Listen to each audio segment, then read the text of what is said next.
कोई मजाक नहीं कह रहे। 12 बजे रात को आते हैं शून्य निकाल डालने के लिए और अफसर ने मजाक बना के रख दिया है, जवाब नहीं देंगे। ये सवाल जनता का है। जिस जनता के टैक्स से पैसे से ये सूट पहनते हैं, जिस जनता के टैक्स पहनते से ये बूट पहनते हैं, कोट पहनते हैं, उस जनता का सवाल है और जनता का सवाल का उत्तर नहीं देतेदार है। उनको यहां से जोहार है, लेकिन जिन्होंने जब अपनी जिम्मेदारी का निर्वहन नहीं किया है उन पर कार्रवाई करिए अध्यक्ष महोदय। और बिल्कुल बड़े शर्म और दुर्भाग्य की बात है कि जिस राज्य का युवा, जिस राज्य का भविष्य स्कॉलरशिप नहीं मिलने से परेशान है, हताश है, उस राज्य के विधायक 4 करोड़ 32 लाख के आवास में रहेंगे। ये कितना बड़ा दुर्भाग्य की बात है। आज आंदोलनकारी लगातार अपनी आवाज को बुलंद कर रहे हैं। जिन्होंने अपने लहू से इस राज्य को सींचा, अपने खून से इस राज्य को बनाया, आज जो 3,500 का पेंशन प्राप्त कर रहे हैं, और जिस राज्य के मंत्री 6 करोड़ के आवास में रहेंगे और उस राज्य के आंदोलनकारी सम्मान नहीं पाएंगे जिन्होंने लहू से राज्य बनाया है, यह अभी दुर्भाग्य का विषय। अध्यक्ष महोदय, अगर बालू की बात करें तो वो तो सरेआम है, सब अपनी आंखों से देखते हैं। 1-2 अधिकारी ईमानदार होंगे तो भाई उनको जोहार होगा। बाकी अगर कोई भी बालू ट्रैक्टर, विशेषकर ट्रैक्टर से बालू की ढुलाई होती है तो हमें लगता है एक बालू गाड़ी 3-4 थाना क्षेत्रों से पार होता है और कोई थाना प्रभारी ऐसा नहीं है जिसका मंथली पर महीने का इनकम 3 लाख से 5 लाख रुपए केवल अवैध बालू से हो रहा है।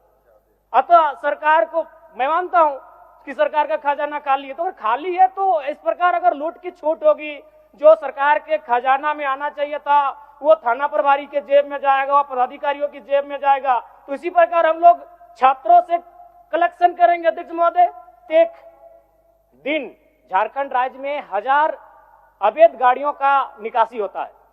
यदि एक कोयले की गाड़ी में 50 टन कोयला मान ले और 1 टन का मूल्य अगर 5,000 रुपए मान लें तो 25 करोड़ रुपए एक दिन का होता है। अगर 365 से गुना करते हैं तो 9,125 करोड़ रुपए होता है अध्यक्ष महोदय, यानी लगभग 9,000 करोड़ रुपए, जो कि आपके अनुपूरक बजट से ज्यादा होता है।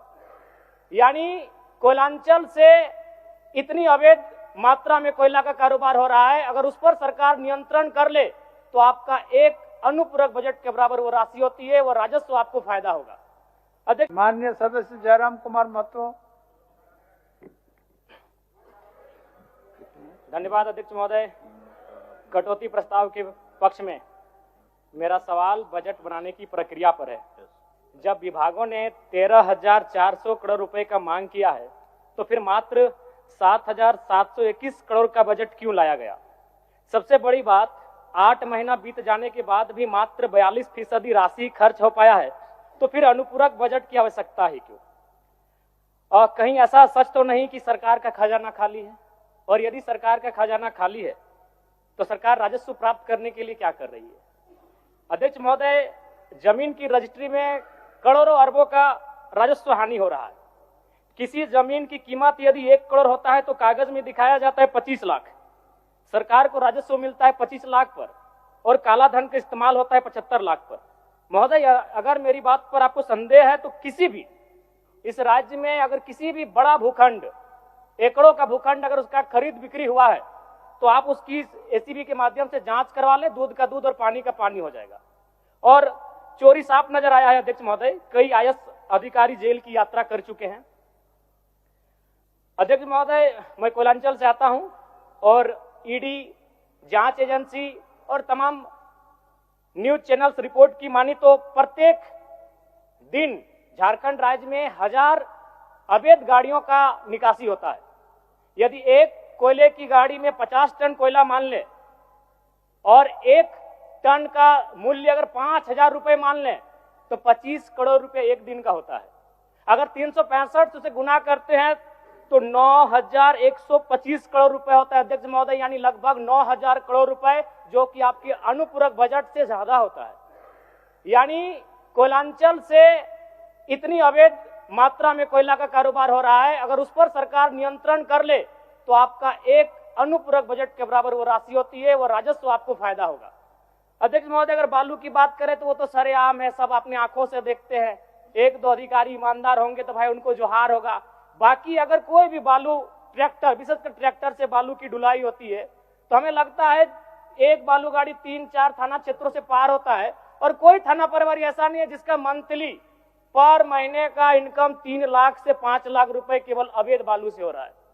अतः सरकार को मैं मानता हूं कि सरकार का खजाना खाली है, तो अगर खाली है तो इस प्रकार अगर लूट की छूट होगी, जो सरकार के खजाना में आना चाहिए था वो थाना प्रभारी के जेब में जाएगा, वो पदाधिकारियों की जेब में जाएगा। तो इसी प्रकार हम लोग छात्रों से कलेक्शन करेंगे अध्यक्ष महोदय। अब इसको भी झूठ मत कहिएगा, अखबार में दिया था कि जैक ने 35% 10th और इंटर का शुल्क बढ़ाया। मैट्रिक का शुल्क था 980, शुल्क कर दिया गया 1180। इंटर का शुल्क था 1100, शुल्क कर दिया गया 1400। मैं तो सबसे पहले कहूंगा कि जो शुल्क पुराना था अविलंब शुल्क बढ़ोतरी पर रोक लगाया जाए। अध्यक्ष महोदय, आज छात्रवृत्ति नहीं मिला है छात्रों को। आज राज्य सरकार और केंद्र पक्ष वाले यानी विपक्ष वाले एक दूसरे पे दोषारोपण कर रहे हैं। इस दोषारोपण के बीच इस राज्य का भविष्य क्यों उलझेगा अध्यक्ष महोदय? आज 2 वर्षों से छात्रवृत्ति नहीं मिल पाई है, इसका निराकरण होना चाहिए। और बिल्कुल बड़े शर्म और दुर्भाग्य की बात है कि जिस राज्य का युवा, जिस राज्य का भविष्य स्कॉलरशिप नहीं मिलने से परेशान है, हताश है, उस राज्य के विधायक 4 करोड़ 32 लाख के आवास में रहेंगे। ये कितना बड़ा दुर्भाग्य की बात है। आज आंदोलनकारी लगातार अपनी आवाज को बुलंद कर रहे हैं, जिन्होंने अपने लहू से इस राज्य को सींचा, अपने खून से इस राज्य को बनाया। आज जो 3,500 का पेंशन प्राप्त कर रहे हैं, और जिस राज्य के मंत्री 6 करोड़ के आवास में रहेंगे और उस राज्य के आंदोलनकारी सम्मान नहीं पाएंगे जिन्होंने लहू से राज्य बनाया है, यह अभी दुर्भाग्य का विषय। अध्यक्ष महोदय, अध्यक्ष महोदय, चाहे मान्य सदस्य सबको एक्स्ट्रा टाइम मिला है, संक्षिप्त करिए आप। चलिए ठीक है। अध्यक्ष महोदय, बड़े सौभाग्य से हम 2 मंत्रियों के बीच में आते हैं। 32 और 34 दोनों साथ बैठे हैं, हमेशा यूं ही साथ बैठे हैं, हमारी शुभकामनाएं। एक ही कुर्सी में बैठे हैं और दोनों के बीच हम आते हैं 33। एक बार भी मंत्री महोदय मेरे विधानसभा में गए नहीं। क्यों नहीं गए? योजना ही नहीं है, इनका दोष नहीं है। मेरे विधानसभा में कोई नई योजना, किसी के विधानसभा में मंत्री पद का कार्य क्या है? सिर्फ अपना विधानसभा नहीं होता है, कम से कम साल भर हो चुका है। एक विधानसभा तो इनको विजिट करना चाहिए था, अपने पड़ोस के जिले को तो विजिट करना चाहिए था। तो ये तो सच्चाई है अध्यक्ष महोदय। दूसरी बात, आलिम फाजिल की परीक्षा जैक द्वारा संचालित होती है, किंतु वर्तमान में सहायक आचार्य की नियुक्ति में प्रमाण पत्र की वैधता को खत्म कर दिया गया है। और सबसे महत्वपूर्ण बात अध्यक्ष महोदय, जैसा कि अखबार के माध्यम से हम सभी ने पढ़ा कि विभाग सवालों का उत्तर नहीं दे रहा है। अध्यक्ष महोदय, शून्यकाल में कल रात्रि 12 बजे नीरा मैडम और मंगल कालिंदा का झगड़ा हो गया। एक दिन राजा साहब और हमारी गाड़ी का टक्कर हो जाता, इतना रफ्तार में आए, बोले कि राजा साहब को तो शून्यकाल डालने नहीं देंगे, इनसे पहले हम जाएंगे। अध्यक्ष महोदय, ये कोई मजाक नहीं कह रहे। 12 बजे रात को आते हैं शून्यकाल डालने के लिए और अफसर ने मजाक बना के रख दिया है, जवाब नहीं देंगे। ये सवाल जनता का है, जिस जनता के टैक्स से पैसे से ये सूट पहनते हैं, जिस जनता के टैक्स से पहनते से ये बूट पहनते हैं, कोट पहनते हैं, उस जनता का सवाल है। और जनता का सवाल के उत्तर नहीं देते है, उनको यहां से जोहार है। लेकिन जिन्होंने जब अपनी जिम्मेदारी का निर्वहन नहीं किया है, उन पर कार्रवाई करिए अध्यक्ष महोदय। 12 बजे रात को हम लोग सवाल डालते हैं। चलिए मान्य सदस्य। अध्यक्ष महोदय, अंतिम में कंक्लूड कर रहे हैं, कंक्लूड कर रहे हैं। समीर कुमार महंती, चलिए आपका समय समाप्त। समीर कुमार महंती।